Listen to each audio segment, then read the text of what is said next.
Assalamualaikum warahmatullahi wabarakatuh. Selamat pagi. Hari ini kita akan belajar tentang cara-cara perpindahan kalor dalam kehidupan sehari-hari. Kita sudah masuk ke tema 6, subtema 2. Apakah kalian tahu bahwa cara perpindahan kalor dari satu benda ke benda lain itu tidak sama? Kalor berpindah dari benda yang memiliki suhu tinggi ke benda dengan suhu yang lebih rendah, sehingga akan tercapai keseimbangan suhu. Dengan demikian, perpindahan kalor terjadi pada benda-benda yang memiliki suhu berbeda agar suhunya menjadi sama. Kalor berpindah dengan 3 cara. Yang pertama yaitu konduksi, yang kedua konveksi, dan yang ketiga radiasi. Yang pertama kita bahas yaitu konduksi. Ada yang tahu apa itu konduksi? Konduksi merupakan perpindahan kalor tanpa disertai perpindahan zat perantaranya. Contoh dari konduksi yang pertama yaitu mencelupkan sendok logam ke air panas. Lama-kelamaan sendok ini akan terasa panas karena kalor dari air panas akan berpindah ke gagang sendok. Kemudian, tangan memegang cangkir yang berisi teh hangat. Ketika kita memegang teh hangat, tangan kita akan terasa panas. Yang kedua yaitu ketika tangan memegang cangkir yang berisi teh hangat. Ketika kita memegang cangkir yang berisi teh hangat, lama-kelamaan kita akan merasakan hangat pada tangan kita. Kemudian yang ketiga, ketika mentega akan meleleh di wajan yang sedang dipanaskan.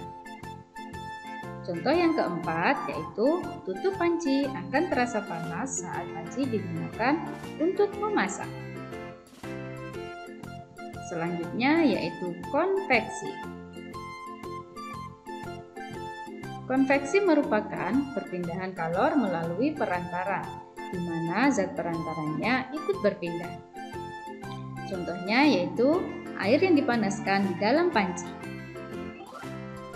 Yang kedua, sirkulasi udara yang mengalir melalui jendela atau biasa disebut dengan ventilasi.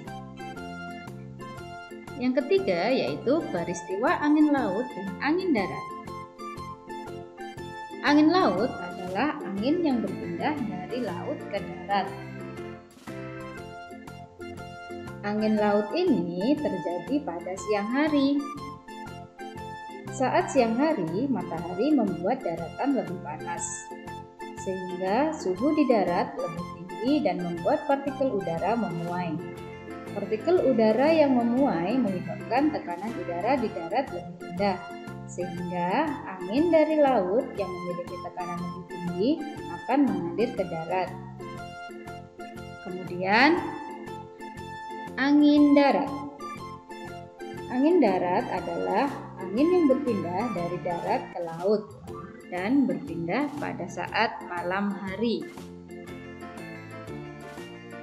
Yang keempat yaitu penggunaan cerobong asap pada pabrik. Selanjutnya, radiasi. Radiasi merupakan perpindahan kalor tanpa melalui perantara.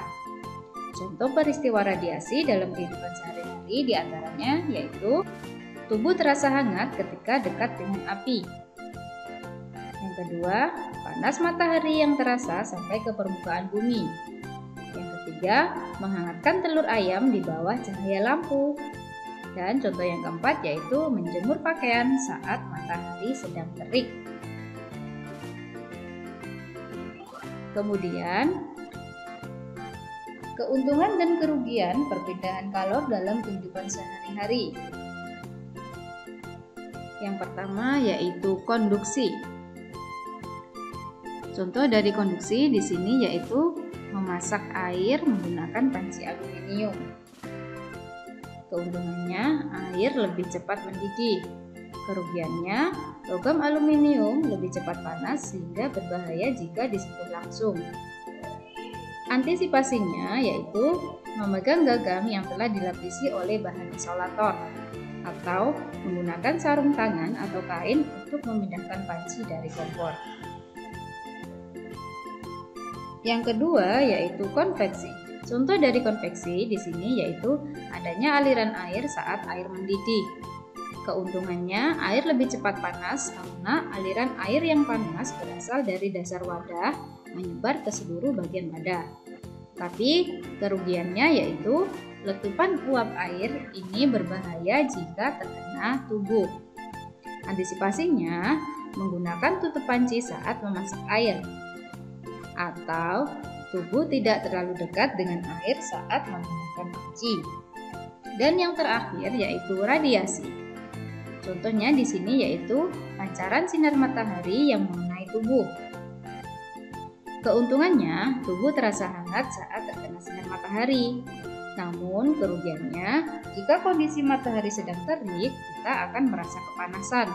Antisipasinya, kita bisa menggunakan payung atau topi untuk melindungi tubuh dari terkena matahari secara langsung. Itu tadi materi tentang cara perpindahan kalor dan contohnya, serta keuntungan dan kerugian perpindahan kalor dalam kehidupan sehari-hari. Terima kasih untuk hari ini. Sampai jumpa pada pertemuan selanjutnya.